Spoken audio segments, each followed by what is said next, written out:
jedhamtu shamarree Wuubit keessaayyuu erga dhalattee umurii daa'imummaashiitti qaama miidhamni nama ishee mudatedha. Qaama miidhama ishee mudateerraas immoo rakkoo hawaasummaa hedduu kan dabarsiteeti har'a baarii fi reestooraantii kana banachuu kan isheen dandeesse jechuudha. Mee muuxannoo jiruu fi jireenya isheerraa akkasumas immoo wantoota isheen dabarsiteerraa sadarkaa isheen har'a jirtu maalii kan jedhu maatii ishee fi ishee akkasumas immoo namoota isheetti dhiyaatanirraa iyyeeffachuudhaaf baarii fi reestooraantii isheetti argamneeti kan nuti jirru. Egaa qophii addaa kanaan bashannanaa buhaaraa ayyaana kan wajjiniin dabarsitan abdii qabna. Nu waliin turaasiniin jedhu. Bagaa geessanii ayyaana hoggaa fuundi keessanii.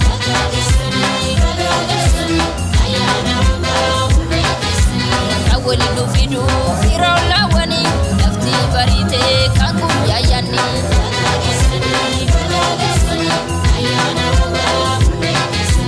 Bagaa nuun gahee fayyaaf nagumaan haa jennu kaaneetumaan. Kabajamtoota daawwattoota keenya amma sirra deebi'uudhaan baga guyyaa yaadannoo du'aa ka'uu Yesuus Kiristoos geessan isiniin jenna.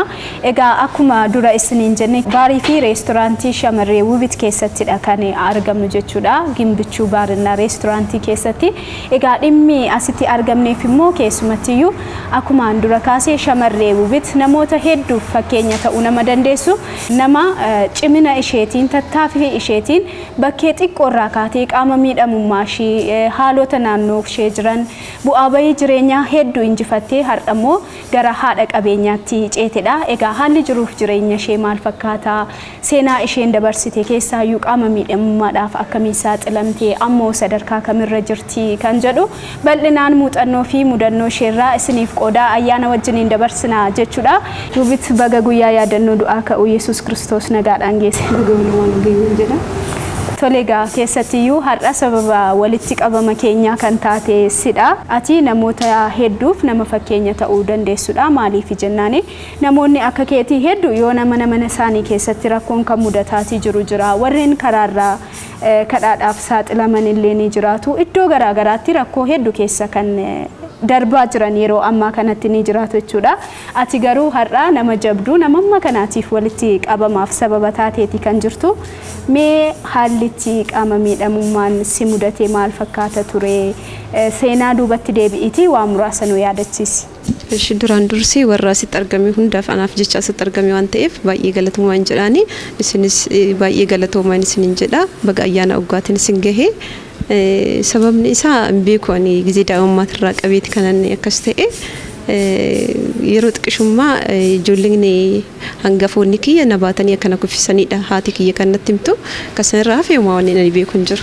Obbolaa keetti haallitti haadhi keessi gatanii deeman haati keessa jiru ture yeroo sanatti waanuma isaanirraa iyyaaffatteeni isaanirraa immoo wantoota gaafatteerraa ka'uudhaan jechuudha. Akkamitti si kuffisanii sana booda maaltu ta'ee mee duubatti deebi'itii waan nu yaadachiisi. Muuxannoon jireenya keetii namoota hedduuf barnoota ta'uu danda'a waan ta'eef jechuudha. Isaanitti na kuffisan hangafoota kee ijoollee lama jetti maazariin ijoolleen gizee xixiqqishummaa maatii walirratti daan waan ta'eef baay'ee na caalaan natti fakkaatu. Garuu tokko isheetti na baachiste kan giddu galeetti hojiin akka taphataniitoo ishee eegan taphachaa akka ishee eeganiif kan itti na kennitee deemte gizeen dhufu takka dugdatti baattee takka duubatti kuffisteeti san booda nusirratti beekne dafnee iyyuu sirratti hin beekne jetti maazariin tiyya kasarraa fi wanna biraa wanna nani beeku hin jiru. San booda karaa mana barumsaa dafanii nan fudhanne karaa mana barumsaa na fudhatanii baay'ee tureeti eegan kan mana barumsaa seenne jechuudha. Eegan mana barumsaa seenne immoo iyyuu baay'ee bu'aa cayee baay'eetu jira ture. Karaan cumaan sirriitti hin deemu ture. Daaddiidhaan hin deemu ture lafarra. San booda iddoon wayii hin jira kan qaama miidhamaan itti shaakalu. Isaan bira nageechanii akkan karaanchii xiqqoo qabadheetoo hojjechuu danda'u jechuudha shaakala godhe. Sanirraan kan karaanchiidhaan xiqqoo ishee deemuu qabe. Kazaan isaan hoon deemuu qabu karaa mana barumsaa na seensisanii mana barumsaatti kan inni xiqqoo maradhe jechuudha. Tolemee rakkoo haati kee si wajjiniin dabarsanii rakkoo maatii kee gidduu ture akkamitti ogeeshillee akka si yaaluudhaaf jedhee hidhee rakkoo kanarra buuteedha isa mee sirriitti nuuf kaasi. Maatiin kiyya karaa mana yaalaa nan geechine ogeesha bira kan nageessan ogeesha Habashaa jechuudha. Ogeesha haati tiyyaa akkanatti himtutti ogeesha sitti waamne inni si hidheeti kan bultii 15 irraa hiikinaa jedhee deeme eegas immoo ati baay'ee luun keetis dhitee baay'ee bocha ture akkasumaan sirraa hiikne eegas mana yaalaatti sin geechine abbaan kee baay'ee hin lola waan ta'eef akka ati alatti mul'attu hin barbaadu kanaaf mana yaalaa sin geechine dafneetu jetti haati tiyyaa jechuudha. Waggoota hammamii booda dhamiyati xinnoo ishee shaakaltee kiraanchiin deemuu kan eegaltee haala yeroo sana ture sirriitti nu yaadachiisme. Haalli gisee san ture haga waggaa 15 hinumayyuu manaan baanee ture mana barumsaatti seenne ture san boodaani kanan karaa mana yaalaa seenne gaafani mana bahu gisee duraa jechuudha karaa mana barumsaa daa'imti tiyya haa seentu haga hoomtan akkasitti qabadheetu ta'a haati tiyya gaafa jettu haadha tiyya haga mana ari'uutitti ga'e abbaan kiyya jechuudha. Na achi bahee haati tiyya mana barumsaa na seessistee obboleettii tiyya bira magaalatti na galchite jechuudha. Gaafa sani kanan barsiistuu tan argadhe osoo yaalamtee xiqqoo ishee itti fooyya'uu danda'a kanaafuu maaliif hin yaalamne jettee karaa yaalaa kanan deeme sababa kanaan jechuudha.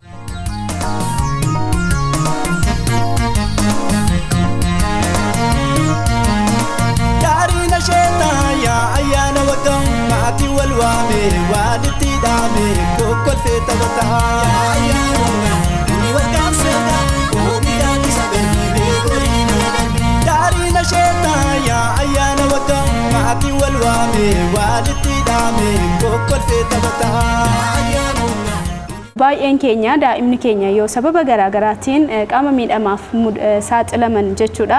Manatti dhoksuutu jira, wantoota garaagaraatu jira. Yerootti isaan carraan isaaniillee ala ba'anii akka kadhataniif daa'imman keenya saaxilutu jira. Inni kun immoo namoota kanarratti miidhama qaamaa isaan qabaniin jiratti miidhama xiinsammuu bara lakkoofsisee jiraachuu danda'udha kan isaan mudachiisuutii danda'u jechuudha.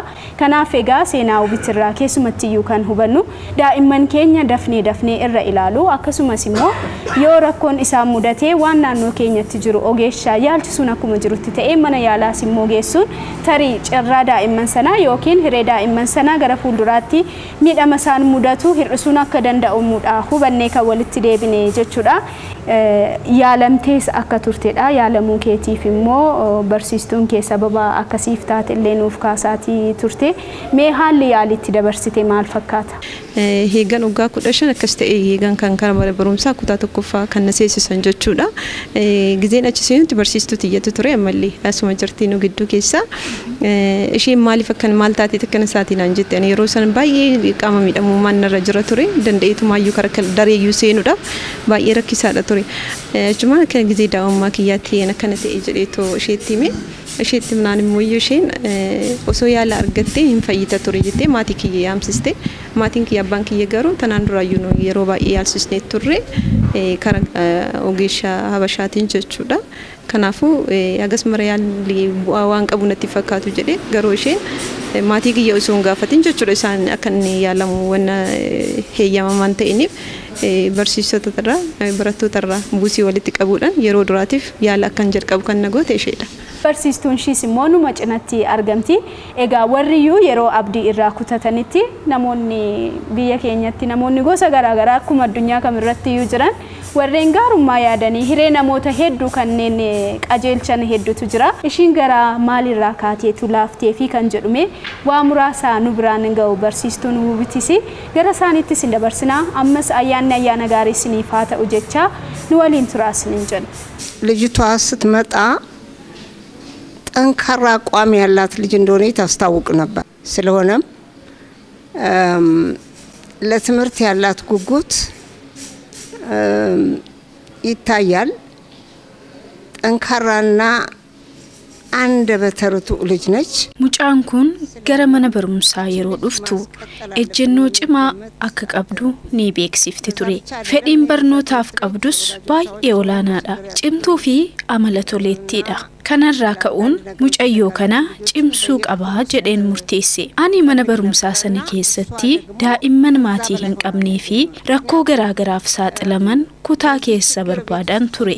Isheen immoo daa'imman ani barbaadaa ture olitti nama gargaaramuu qabdu taateetaniin arge. Sababa rakkoo kanaan mana keessa turtee yeroo baatu sodaa fi ofitti saalfachuu tokko malee mana barumsaa dhufuun fedhii barnootaaf qabdu mul'isaa turte. Anis akka isheen itti fuftu waanan barbaadeef ishee waliin dubbachuun yaalii akka argachuu qabduun murteesse. Sanaan booda barsiisota waliin mari'achuun manneen barnootaa aanaa Itayyaatti argaman keessaa barsiisota jiran irraa maallaqa hanga tokko walitti qabuun gara Finfinnee deemtee akka yaalamtu taasifneerra. እና አንዳንድ ወሬዎችም ይናፈሱ ነበር። ምንድነው እንዴት ልጄን እንደዚህ ያደረገች አሉ ይበሉ እምቢ ካሉ እስከ መካሰስ እንደረሳለን እንጂ ውብዬ ከዛ በኋላ ወደ ኋላ መመለስ እንደሌለባት ነው ያመንኩት። እሷም ደግሞ ጠንካራ ልጅ ነበረች። Yeroon akkas godhutti immoo rakkoon na mudatee ture. Tokkoffaa maatii ishee argachuu hin dandeenye ture. Otoodhuma maatii ishee argadhees immoo oduuwwan tokko tokko turaniiru. Mucaa koo akkamitti fedhii koo malee na yaalchisa jettee sochii tokko tokko gootii kan jedhu abbaan ishee lolaa akka turanan odeeffadhe. Haa ta'uyyuu malee yoo isaan mucaan kun akka hin yaalamneef sakaallaa nutti ta'u ta'e hanga wal himachuutti adeemna malee Wubiyyeen duubatti deebi'uu hin qabdu jedhee tanan murteesse. Sanaan alatti waaqatu ishii gargaare malee wantin ani godheef tokkoyyuu hin jiru. Egaa daawwattoota keenya keessattiyyuu yeroo maatiin ishee haati ishee sababa humaa gochuu hin dandeenyeen sababa harka qal'immaatiinis ta'e dhiibbaa mana keessaa irra tureen Wubiyyeedhaaf humaa gochuu dadhabdee akkanumatti dhiistutti barsiistuun kun garuu mana barumsaatti arganii rakkoo ishee furuutiin qaba jedhanii qarshii hin qabneen barsiisota irraa barattoota irraa walitti qabanii akka mana yaalaatti nama biraa kadhatanii nama kanaan dura yaalamee kadhatanii akka mana yaalaatti ishee erganidha. Mee haalli yaalii yeroo sana ture maal fakkaataa kan jedhu Wubiit gara keetti deebina. Mee yeroo barsiistuun kun si erganii maaltu sitti dhaga'ama nannee fayya jettee abdatteetii ture qarshii meeqammoo walitti qabanii si ergan ture? Kara qarshii birrii 10,000 oliidha. Sababni isaa immoo mana barumsaa nuti keessatti barannu san bichaa osoo hin taane barsiisotaaf gizee damozni laatamu mindaan laatamu jechuudha. Barsiisota magaalaa san keessa jiran hunda isaarraa akka walitti qabamuudha kan naa godhame. Mana barumsa hundarraa kan barattootarraa akka walitti qabamu naa godhamedha. Haalli yaalii maal fakkaata ture yeroo duraatiif calqabaa Finfinnee dhuftee isarratti immoo maatiin keessi cinaan jiranii barsiistuun kee kuni nama ati hin beekne kadhatanii akka wajjiniin dhaqxuudha kan isaan godhanii akka isaan amma nutti himanii miira akkamii qabda ture mee maatii kee malee gara Finfinnee dhuftee yaalamuudhaaf isayyuu ijoollummaan jira qaama miidhamummaan jira isa nu yaadachiisme. Mucayyoo waliin kan ergan karaa Finfinneetitti kazaan Finfinnee Paawulos hospitaala kan jedhamutti mana barumsa yaala kiyya kanan jammare eegan achitti jammaree toora wadhee jechuudha. Yeroo tokko eegan opereeshinii ta'een booda maazarii kiyyatu natti darbe. Maazariin kiyya firootuma ishiitirraa ijoolleen hangafa kootis hin jiranii isaanumarraa jettee maazarii kootu natti darbe manuma fira maazarii kiyyaan taa'ee ture naannoo waggaa tokkoof ji'a torba Finfinnee keessa jechuudha. Achitti yeroo afuran opereeshinii ta'e san booda fooyya'aa amma kana argisiise jechuudha. Yeroo afur deddeebitee opereeshinii kanan ta'e yeroo duraatiif garuu akka sababaatitti sababa ta'e kan yaala kana na jammarsiise isaanii opereeshinii yeroo duraa kanan ta'e yaala isaan qarshii isaan walitti qabanii naa kennaniidhaan kan gizee duraa jechuudha. Kan san booda maazaruma kiyyatu na yaalchise.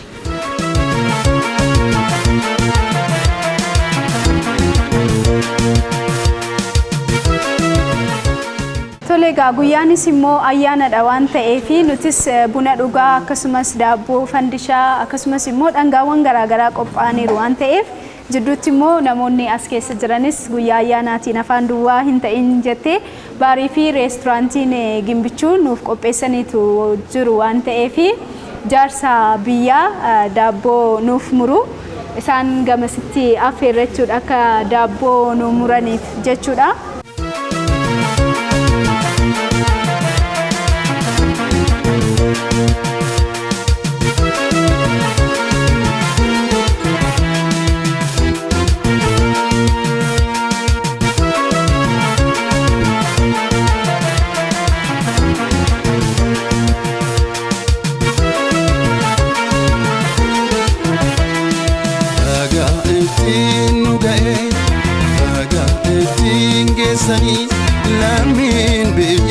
keessa naalas kan jirtanii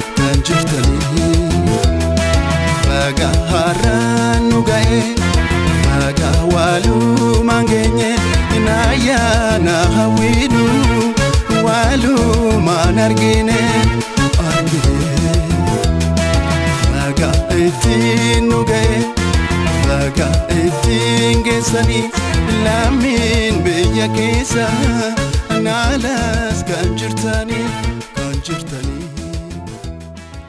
dura tasumayyuu lafa ol kaatee akka deemuu hin dandeenye sana boodammoo erga yaalii argattee xinnooshii of dandeessee kiraanchiidhaan socho'uu akka dandeesse dhagaa seenaa keerraa kanatti nuuf kaasaa turte gara Adaamaatti akkamiin dhufte? Karaa kana kan dhufe obboleechi haadha kiyyaa as jira magaalaa kana jechuudha. Yaala guutumaan guutuutti achi taa'ee fudhachuu hin dandeenye ture. Fiiziyootiraapiitu jira, waan adda addaatu jira. Baadiyyaattis deebi'uu waan hin dandeenyeef asuma fira biratti haati xiyya na galchite ture. Eegas immoo fira kiyya san biras baay'ee turuu waan hin dandeenyeef maafin hojii ijjisaraan hojjedhu duraanumayyuu hojii harkaa ogummaa jechuudha. Waan akka daanteelii, shurrubbaa, hodhaa tan gurgura ture. Ji'a 2 ji'a 3 heegan maatii fira maatii kiyyaa bar heegan taa'een booda mana xiqqoo wayii kireeffadhee ofii kiyyaa qubaa kiyya taa'ee of danda'uu nan danda'a jedheetan fira kiyya sarara bahee mana kireeffadhee taa'uu jammari jechuudha. Abayin asitti dabarsite yoomii?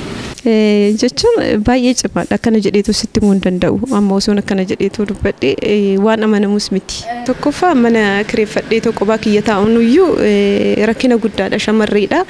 Isaan irratti waan tokko fuutitu alaa ol fidattu yoo hojjeta nyaata bilcheeffattu waan adda addaa hogootu baay'ee sitti ulfaata garuu namoota si cinaa kireeffataniitu ta'an garaa nyaattee amalikii tolfattee haala sassaniin waan ta'eef anis immoo saniin sirriitti nan danda'a natti fakkaata namoota kunuunfachuu warri na cinaa jirus eenyumtuyyuu nattis hin jabaatu garaa waan ta'eef maaliif akka beekullee waadhu jechuudha.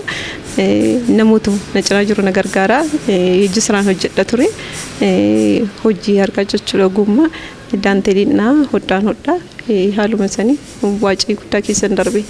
Yeroo hedduu namoonni qaama miidhamaaf yoo saaxilaman jalqaba filannoo isaan godhatan ba'anii harka namaa ilaalu ba'anii karaa irratti kufuudha. Ati garuu hojjechuudha kan ati filattee mee xiinsammuu akka kanaa yeroo sanatti qaama miidhamni keellee cimaa akka turedha kan naaf kaasaatii turte. Xiinsammuu akka sanaa eessaa horatte akkamitti horatte mee? Maal abbaa isaanis akkuma warra kaanitti jettee yaaddeen beektu rakkinoota sirra kan irraan kan ka'e? Sirriitti yaada'u jechuun hojjedheetan akka nama kamiitittuyyuu bakka tokko gaa jedhee kana yaade gizee maatii kiyya bira jirudha. Keessattuu abbaan kiyya akka homaa godhuu hin dandeenye kan natti himu ture. Ijoollee obbolaa kiyya jechuudha isaan akka baratan sirriitti barbaada. Anaan immoo dandeecheen baratu naan jedha ture. Ani immoo yeroo san keessa kiyya kan jiru jabaadheetoo baradhee hookan hojjedhe abbaan kiyya arguu qaba jedheetiin yaada ture. Isuma godhuuf jechuun maatuma kiyya fuulduratti akka nama kamiinuyyuu qixxee ta'e maatii kiyyatti argisiisuu waan barbaade kan ture. Ittis argisiisa jedheen yaada. Hojii kana akkamiin iddoo kana ga'uu dandeesse? Maaltu bu'uura sii ta'e? Hojiidhuma harkaa hojjetaatii ogummaadhuma daanteelii hodhaa hodhuurraa kaateetu moo akkamitti as ga'uu dandeesse? Ka'umsa guddaa kan nati Adaamaa Yuunivarsiitiidha. Yeroo dura hojii kiyya guddaa kan itti jammare Adaamaa Yuunivarsiitii Dallaa keessatti Adaamaa Yuunivarsiitiidha keessi kii guddaan. Akkamitti achi galuu dandeesse? Achi galuu kan hin danda'e nama wayiin karaa irratti arge ture akkuma tasaa jechuudha. Liiftiin kenni akkam taatee akkana taatee waan akkasii na gaafannaan nan bu'ee itti dubbachuu hin dandeenye jechuudha. Maaliif bocha naan jedha akkana jedhee itti daa'ummaa kiyya irraa akkana ta'e maatii kiyya waliin miti kan hin jiraadhu jedheen. Kazaan maaliif hojjechaatoo jirta amma jennaan ogummaa harkaatiin hojjedha waan akkasii jedhee itti nama sanitti jechuudha. Kazaan Adaamaa Yuunivarsiitii yeroo dhiyeenya kana keessa caalbaasii baasanii turani. Kan dhuunfatitti hojjechuudhaaf waan hoositti ulfaatellee Adaamaa Yuunivarsiitii sirriitti si gargaaruu danda'a waan ta'eef miidhaqiitoon nama akkana jedhamu dubbisinaan jedhanii namni sunis kan isaa biratti na ergan maqaa dhahuu hin danda'a taanaan Dr. Asaffaa kan jedhamani kazaan dhaqeetoo isaan dubbisnaan iyyannoo barreeffadhu otoo fidinaan jedhan iyyannoo san barreeffadhee nan geeche iyyannoo san irratti immoo manoota caalbaasiidhaaf baankii keessaa tokko haqamee akka isheedhaaf kennamu kan jedhu irratti naaf qajeelchanii sababa saniin achitti hojii jammare. Atau garuu otoo achi hin gahin waa'ee Adaamaa Yuunivarsiitii booda sitti deebina mana intarneetii faallee banaa akka turte kompiitara tokko qabattee qophaa kee teessee abdii kutattee akka galte faallee natti himaa turte rakkoo hedduu isaanis wal qabatee akka argite waan hojii harkaa hojjettee walitti qabatte kanallee akka fixinaa kaasaa turte mee isaan manuuf ibsime. Mana intarneetiin banna jedhee kompiitara tokkichaan mana intarneetii hin bana manatti fakkaatee ture. Kazaan kompiitara tokkicha qabadhee mana wayii kareeffadhe. Mana san gaafan kareeffadhu kompiitara tokkittiin lakka hin hojjetamu manni intarneetii. Sunis aariin keessa waan jiruuf guyyaa gaafa sanii nama san argina kanan bu'ee natti fakkaata. Tole daawwattoota keenya kan daawwataa jirtan qophii addaa guyyaa yaadannoo ayyaana du'aa ka'uu Yesuus Kiristoos ilaalchisuudhaan baarii fi reesturaantii Gimbichuutti qopheessinee isin biraan gahaatii jirudha. Egaa keessumattiyyuu guyyaa har'aa kana baarii fi reesturaantii Gimbichuu keessatti immoo argamuu kan dandeenyeef seenaa shamarree qaama miidhama jabaa ta'e irraa kaatee rakkoowwan hamaa hedduu dabarsitee har'a immoo qabeenya guddaa horachuudhaan jiruu fi jireenya ishee gaggeessuu cinatti namoota hedduuf illee carraa bantee hojjechiisaa jirtudha kan isin biraatiin gahaatii jiru. Ammas qophiin keenya itti fufaa gara boodaatti immoo sagantaawwan bashannanaa garaagaraas ni qabaanna. Turtii gaariin wajjiniin godhaa isiniin jenna. Gara Adaamaa Yuunivarsiitii yaaliin ati gootee akkamiin si milkaa'e moo akkam ture mee sanuuf kaasi? Dhaqeetoo gangaafadhee gasaan hennaa heeyyamanii raawwatanii qarshii xiqqoo ishiin harkaa qaba ture. Qarshii isaan harkaa qabadhee bakka kooppii maashiniitti gurguramu wayii dhaqee waan jiru itti himee namtichatti jechuudha. Namticha kooppii gurguru kanatti jechuudha. Itti himnaan qarshii meeqa qabdu naan jedhe qarshii 6,000 qofaan qaban jedheen. Maashinni kooppiin kun qarshii 18,000 kanaafuu kana fi kana hoo kam goonu naan jedhe bakka yoo na amante ani dubartii cimtuudha hojjedheen sii kenna naa kennuu hin dandeecha na gargaaruu hin dandeecha yoo natti amante hin jedheen. Kaza innis toli bakka sittamaniitu siyaa kennu bakka naan jedhe qarshii 6,000 bichaan irraa fudhatee kooppicha naa kenne. Kazaan karaa mana kiyyaa galee gaafan galummoo waraqaa steepilariis wanta tokko hin qabu ture jechuudha. Kan kooppii maashinii irra godhanis teessoon hin jiru homoo mana keessa hin jiru kooppii tokkicha santu jira. Dubartiin wayii hin jirti olluma kiyya keessan keessa jirti dallaan keessa jiraadhu keessa waan akka teessoo kan kompiitara irra godhadhu waan akkasii isheen naa hin kennite waraqata mooyyuu waan ittiin bitadhu dhabe. Kaza stationery wayii deemee Adaamaa Yuunivarsiitii akkatti naa heeyyamee hojjechuuf han barbaade garuu waraqata steepilariis hin qabu jedheen. Kaza steepilari fi steepilari guddaa xiqqaa kan waraqataan oran wayii hin jira. Waraqata mooyyuu kaartoonii tokko godhee naa kenne ittiin hojjedhu jedhee jechuudha. Achi deemee isaan jammare jechuudha hojii. Hojii yeroo eegaltuttoo hojichi humasii milkaa'ee akkam ta'e haalli hojii kan keetii ogummaa isaa immoo qabda ture. Ogummaa isaan qabu garuu yaa ta'us malee namtichumti kooppii kana naa kenni jechuudha. Gaafii ammatti naa kaasti kana naa kaasee ture. Hin beektaa tanaan dura kooppii kaastee hin beektaa innaan hin beeku hin jedheen. Kazaan sirriitti bakka kooppii kan dafeetuun si jalaan tabalashaaniin sii kenna sittiin argisiisa akkamitti akka ta'e naan jedhe dabilfeesii akkamitti akka godhan gama tokkoon akkamitti akka godhan hunda saayyuu sittiin argisiisa naan jedhe baajaajiidhaan naa fe'ee ofii dallaa naa geesse. Waan si ajaa'ibu keessaa 6,000 keessa wannuman ittiin feesisullee hin qabu ture. Kanuman qabu san kenneef isaaf jechuudha. Kazaan baasuma ofiitiin fe'ee dallaa naa hin geeche achitti akkanatti godhanii qalamni hoo keessaa si jalaa dhume akkanatti qayyarataa waan akkasii natti argisiise ta'ee sanumarraa nan qabadhe. Guyyuma tokko sitti agarsiise. Guyyuma tokko natti argisiise. Kaka'umsi hojii keessa keenii jira hojjechuutiin qaba jettee murteessiteetta taanaan waanuma hin danda'amne wantoota namoota hedduuf ulfaataa ta'e bifa salphaatti hojjechuun akka danda'amu hubachuuti dandeenya jireenya keerra jechuudha. Daawwattoota keenya jidduutti sirba tokko Tasfaayee Maabiraatu nu bashannansiisa nu waliin turaasiniin jenna. Reefu dhallaan guddachuun ga'e reefu dhallaan guddachuun ga'e waaqa laffaa taphachuun ga'e waaqa laffaa taphachuun aadaa keenya taphachuun ga'e aadaa keenya. tabachuun gahe tabachuun gahe aadaa keenya tabachuu ayya ayya ayya yagba ilalal hosa amalee naboo oolcha guyyaa gaafa rakkoo gara waaqa roobe gabbise koppo yaa foollee rooba aroobe gabbise koppo foollee rooba aroobe gabbise koppo yaa rooba gabba hosa yaa mumaki roobe gabbise koppo homo yaa michila reefu dhalaan guddachuun gahe reefu dhalaan guddachuun gahe waaqa laffaa taphachuun gahe waaqa laffaa taphachuun aadaa keenya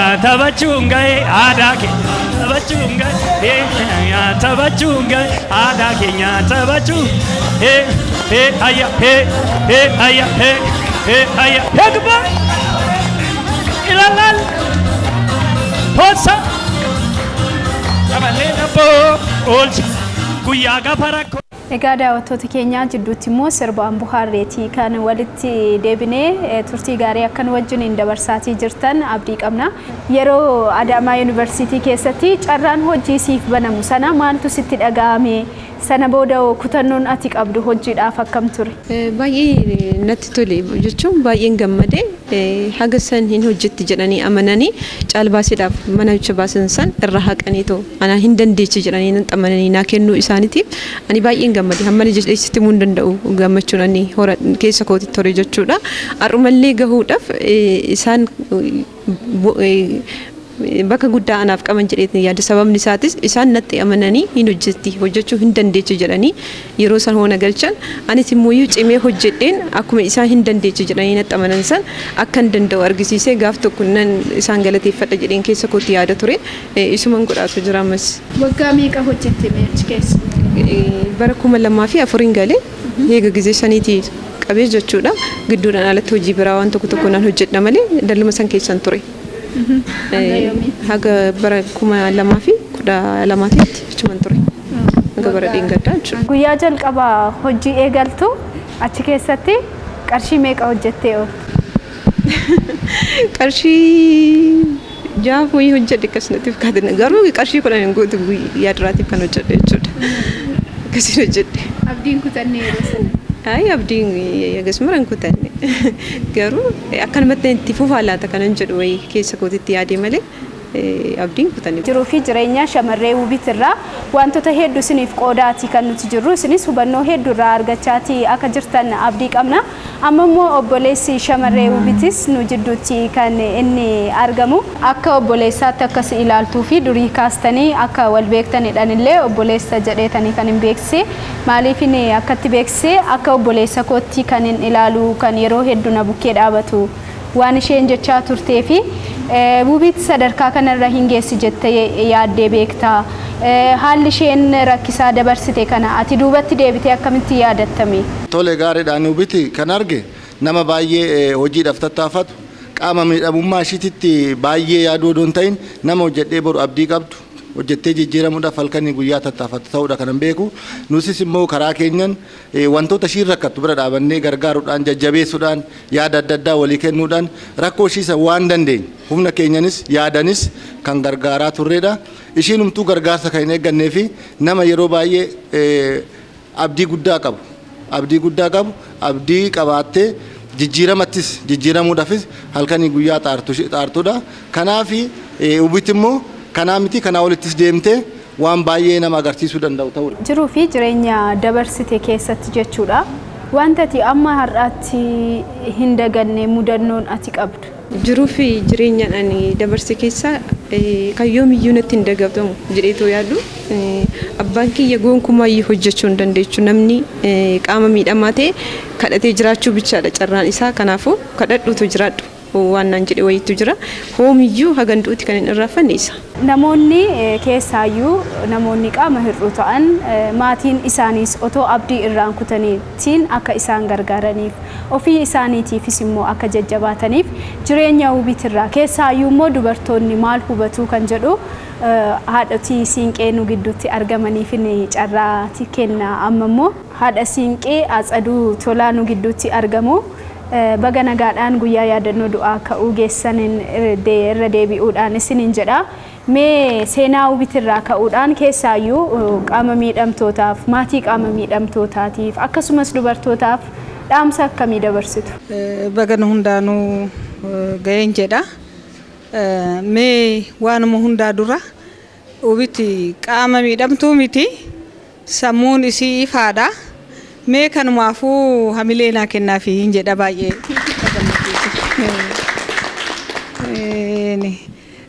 Akkuma isiniin jedhe amma ka'umsumarraa mee maatumarraa hin ka'a. Maatiin keessattuu gara baadiyyaa jirani baay'ee rakkisaadha. Kan akka Ubiti kun baay'eedha. Maatiin kun namni maalluun jedhas jedhanii dhala ofii mana keessatti dhoksu. Odoo gara yaalaa geessanii namni suni fayyee biyyaafis ofiifis akka Ubiti kana fayyaduu danda'a. Garittuu barmootiin nu qabnu, aadaan nu qabnu akka san nu godhu hin dhoffanna. Maali wanna akkanaa maaliif nutti dhufe safuudha jenneeti dhoffanna.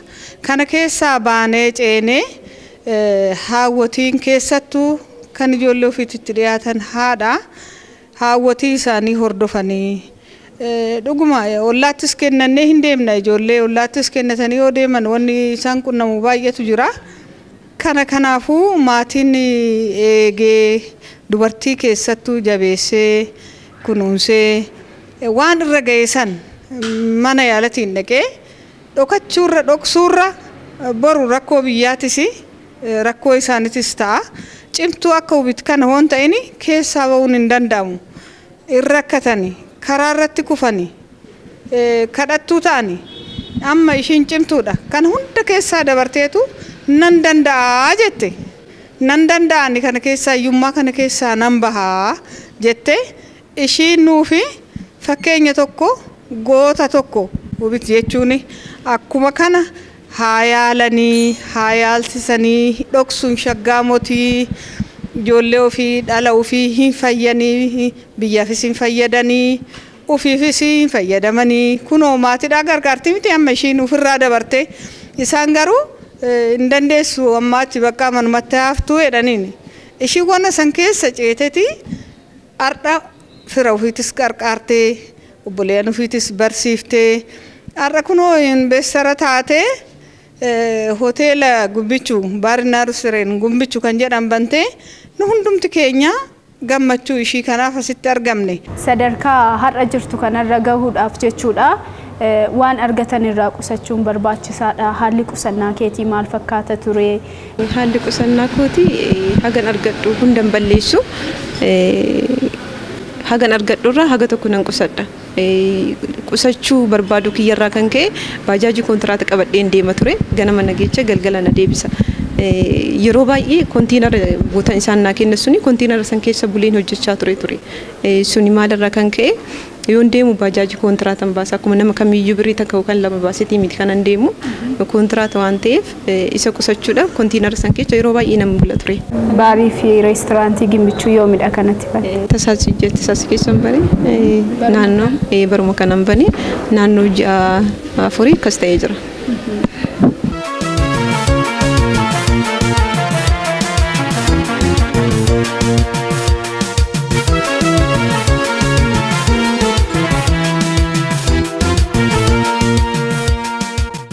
Yeroo ammaa kana immoo baarii fi reesturaantii eebbisuudhaaf kan ati deemtu Gimbichuu Baarinaa Reesturaantii jechuudha.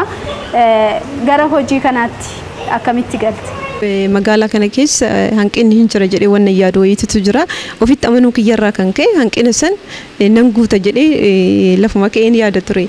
Hanqinni sunis maalinni iddoo bashannana daa'immanii iddoon bashannana daa'immanii suniyyuu ushuma jedhee osoo hin taane daa'imman taphachaa kan aadaa ofii keessatti baran qaama miidhamtootas kan fudhatu qaama miidhamtoonni achi keessatti sirriitti kan bashannanuu danda'an waan akkasii gaaf tokko nan hojjedha jedheen yaada ture.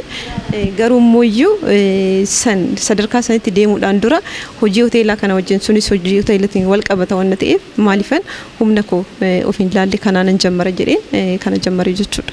Yeroo hojii hoteelaa kanatti galtu yookiin immoo baarina reesturaantii yeroo banuudhaaf yaaltu qorannoo gooteetta gabaansaa akkamii bu'aa qabeessa ta'uu danda'a isa jedhu kana mari'attee qo'attee itti galte moo akkasumatti? Sirriitti qoradheetan itti galee sirriitti hojiin ulfaatina akka qabu akka sirriitti bu'aa cayii qabu nan beeka. Isas baree garuu isa keessa mooyyuu honcee bu'aa gaarii nan argadha jedhee tanan yaade isa keessa mooyyuu nan caa jedhee of amansiise tanan kan seenu. Akka mana kana bitatteetu moo kireeffatteeti? Mana kana kireeffadhee tananii waggoota fan kireeffadhee gaafa mana kana keessaa boomuyyuu karaa mana kootiin baay'ee yaada. Namoota meeqaaf carraa hojii bante? As keessa kan amma yeroo kana hojjechaa jiran haga nama 10ti. Nama 10tu hojjechaa jira. Tajaajila akkamii fa'imee kan kennitan as keessatti? Tajaajilli nuti kenninu tajaajila nyaataati, dhugaatiidha.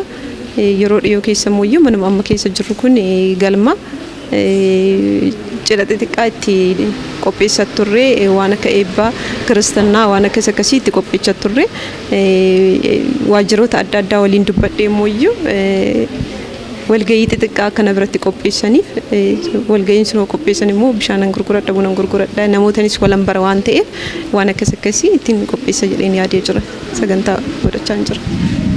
Mee yeroo hojii Adaamaa Yuunivarsiitii keessatti eegaltu kaapitaala birrii 6,000 kaatee akka eegaltedha. Yeroo ammaa kana hoo haala akkamii irratti argamta? Kaapitaalli kiyya guutumaan guututti herreegu haga kaapitaala miliyoona 4 hin ta'a. Garuu mooyyuu hoteela kana sisirreessuudhaaf waan tokko godhuudhaaf miliyoona 1 ol natti fudhatee jira. Qaama miidhamtoota akka keetii kallattii garaagaraatiin hireen itti baddee carraatoon argatiin isaa ta'u tattaaffii dhabuurraayis haa ta'u iddoo rakkoo garaagaraa keessatti argamaniif dhaamsa akkamii dabarsita? Dhaamsina ni dabarsuuf namni kumiyyuu hoo ta'e jechuudha.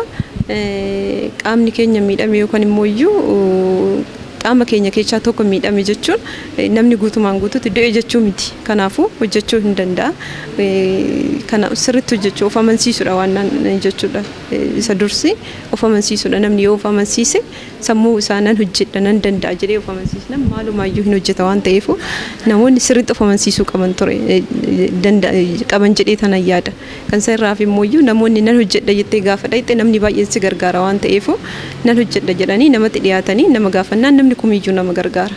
Kanaafuu dura of amansiisuudha jedhee. Wantoonni bu'aa bayii sitti ta'an jiruu fi jireenya kee guyyaa guyyaa gaafa gaggeeffatu. Maatii jetti gamoowwan adda addaa baay'ee bu'aa cayiidha. Fakkeenyaaf ani amma fooqii sadaffaa irratti wanni tokko hin jira osoo ta'e wanni ani barbaadu tokko jechuudha. Sadaffaa sana irra bahuudhaaf yeegidda liiftiin waan hin jirreef darajaan fayyadama jechuudha. Sun immoo anaaf baay'ee rakkisaadha. Anillee tarii dhaabbadheetis ta'uu danda'a namoonni naa gadis jiran hin jiran waan ta'eef namoota akkasiisaniif jecha warri fooqii gurguddaa ijaaran kun jechuudha gabaa maakaliyaa ta'u bakkeen adda addaa jechuudha. Osoo waan kana sirreessanii kan jedhu adeemsa keessa kanan galchu namni kumiyyuu qaama miidhamaa bichaa miti namoonni umuriin isaanii deemes hin jira waan akkasiisan ilaalcha keessa galchanii gamoon adda addaa hoo ijaaramu nus ta'e warreen umurii isaaniitiin deeman ilaalcha keessa galchanii osoo sarraa'ee jiran yaada. Weellisaa Tasfaayee Maabiraatus Nuguddiitti argama. Namoota Wubitiin dhiyeenyatti gargaaran dhiyeenyatti beekan keessaa isa tokkodha jechuudha. Tasfaayee baga nagaadhaan dhufte. Mee Wubitiin akkamitti wal bartanii akkamitti ishee ibsita? Duraan dursa baga ayyaana du'aa ka'ii Gooftaa Yesuus Kiristoos ummata keenya hundaaf ummata Oromoo maraaf baga ittiin isin ga'e jechuun barbaada. Ummata Itoophiyaa maraaf jechuudha. Sabaaf sablammoota biyya keenya keessa jiran maraaf baga ittiin isin ga'e jechuun barbaada. Biyyeen reelii dhugaa dubbachuudhaaf baay'ee fakkiidha. Ummata keenyaaf irra caalaa dhumata dubartoota biyya keenyaatiif fakkii nama ta'uu dandeessudha. Gama biraatiin biyyeen baay'ee nama obsa qabu. Oggaa seenaa ishee natti himtu waan xiqqoorraa kaatee jechuudha. Akkuma sila sitti himte waan xiqqoorraa kaatee iddoo kana geessee jirti. Nuti immoo ogummaa keenya kana jechuudha. Artiidha. Artiin kun immoo uummata Oromoo wajjin baay'ee wal nu qunnamsiisa uummata biyyattii tanaa wajjin. Ani dhaamsinaa ni qabu dhumarratti ummata keenya caamsaa 7 8 9 hoteelli baariif reestooraantiin gimbichuu hin eebbifamaa hunduma ummata keenya intala tana ubiyyee hawaas cinaa akka dhaabbatan qeerroo qarree maanguddoota hunduma anaaf ani ubiyyeen dhugaan sin jedha konkolaataa oofti funduraaf immoo xiyyaaras in oofti mee harka dhaafi ayyaana illee waan ta'eef baay'ee nama intala cimtuudha maatii ishee miti biyyattii teenya kana naannoo keenya Oromiyaa hin boonsiti Itoophiyaa boonsuu dandeessi hundumti keessan caamsaa 7 8 9 10 dhuftanii akka nu wajjin mana baariif reestooraantii biyyee kana akka eebbisnuun dhaamsi koo isin bira haa ga'u galatooma baga ittiin isin gahe. Eebbaa hoteela ishee irratti hundumti keenya iyyuu nama tattaafatee karaa gubbaarraa ka'ee sadarkaa kana gahee cinaa dhaabachuun barbaachisaadha keessatti iyyuu isheen bakka guddaa nama ga'uutii dandeessudha namoota hedduuf fakkeenya ta'uu nama dandeessudha jechuudha baarii fi reestooraantiin gimbichuu namoota guyyaa har'aa kana asitti argamaniif ayyaana kanaan wal qabatee jechuudha maaddii keessummoota isaa as dhufaniif dhiyeesseeti kan inni jiru.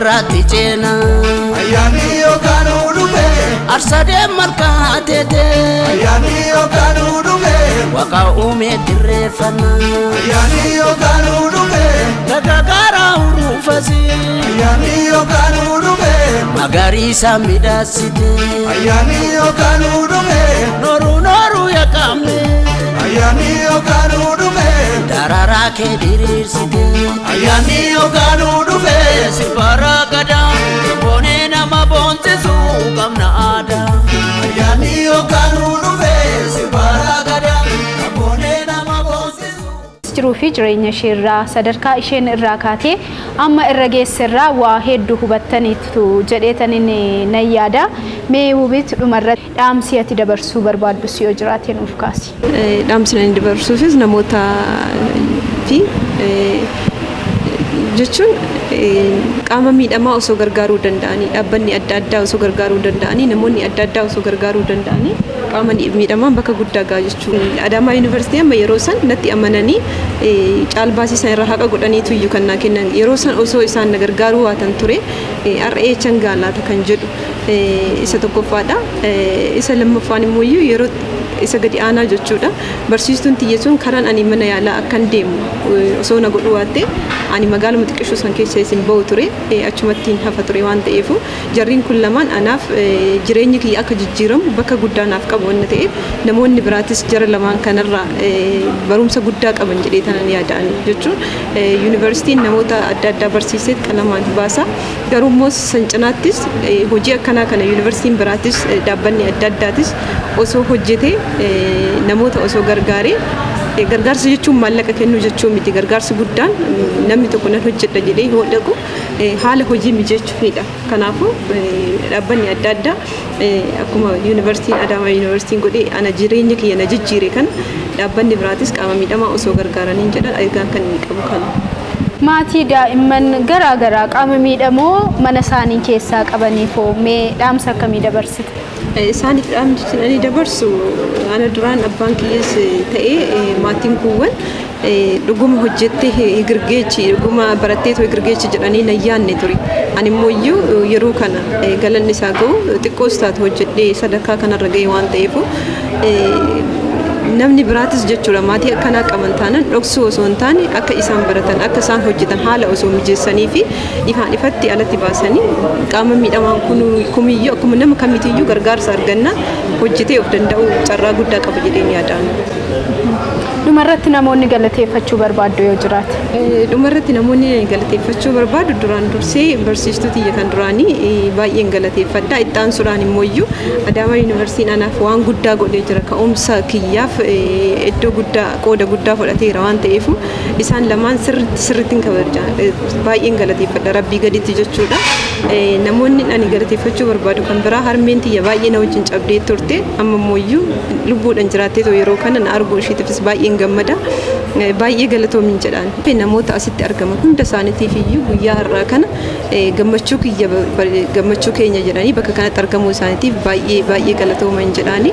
Egaa hordoftoota keenya Baariif Reesturaantii Gimbichuu keessatti argamuudhaan qophii isin biraan geenyerraa hubannoo hedduu argataniitu akkasumas immoo itti bashannantaniitu jennee yaadna. Ayyaanichi kan nagaa kan gammachuu akkasiniif ta'us ni hawwina. Egaa keessatti iyyuu jiruu fi jireenya shamarree kanarraa maatiin daa'imman isaanii abbuma arganitti amananii adeemuun rakkoo guddaa akka fidu rakkoo sanaan cinattis immoo keessumatti iyyuu maalla dhibdeedhaan daa'imni kun kana booda faayidaa hin qabdu jedhanii daa'ima ofii irra ilaaluu dhiisuun yaalii barbaachisullee gochuu dhiisuun maal rakkoo akkamii fiduu akka danda'u daa'imman irratti daa'imummaa isaaniitii kaasanii amma guddatanitti rakkoo akkamiif isaan saaxiluutii danda'a kan jedhu kana jireenya wubitirraa hubachuutii ni dandeessu. Kanaaf immoo daa'imman keenyaaf eeggannoo gochuun hundumtan keenya iyyuu daa'imni keenya nuhiin alatti humaa ofiif gochuu hin danda'an waan ta'eef eeggannoo gochuufiin barbaachisaa akka ta'edha. Sanaan malees immoo daa'imman ofiitti abdii kutachuu dhiisanii yeroodhaan yoo yaalchisan miidhama isaanii hir'isuun akka danda'u jireenya isheerraa waa guddaa hubattaniitu jennee yaadna. Sababa keenyaan namni tokko yoo karaa irratti kufuu oolee sababa keenyaan namni tokko yoo jireenyi isaa jijjiirame bara baraan boqonnaa sammuu namaaf laata. Kanaaf iyyuu guyyaan kun immoo guyyaa ayyaana du'aa ka'uu gooftaa Yesuus Kiristoosidha waan ta'eef gaarummaa cubbuu biyya lafaa gaarummaadhaan jijjiiruufidha gooftaan Yesuus Kiristoos lubbuu isaa kennee dhala namaa hundumaaf kan inni fannoorra oole jechuudha. Nuti immoo waan qabnu waan dandeenyu erga uumama waaqayyoo taaniiti waan qabnu waan dandeenyuun jireenya namoota naannoo keenya irratti kufanii karaarra jiranii qaama miidhamtoota hedduutu jira jijjiiruudhaaf hagam xaarraa hagam dadhabnaa kan jedhu kana isinumaaf gaaffii isaa dhiisee irratti illee nyaataa dhugaa buna dhugaa ollaadhaan wal bira teessanii qophii kana daawwataatii kan jirtan akka irratti illee mari'attan ani nama tokkoof maal godheera sababa kootiin nama tokkoof maaltu ta'eera jettanillee akka of gaafattan kabajaan isin gaafadha maaliifi waan xiqqoo ani godhuun jireenya nama tokkoo jijjiiramuu danda'a waan ta'eef waan xiqqoo isin gootaniin jireenya nama tokkoo jijjiiramuu danda'a waan ta'eef jechuudha. Hagammaatti nu daawwachaa waan nu wajjiniin turtaniif guddaa galatoomaa qophii keenya xumurree jira.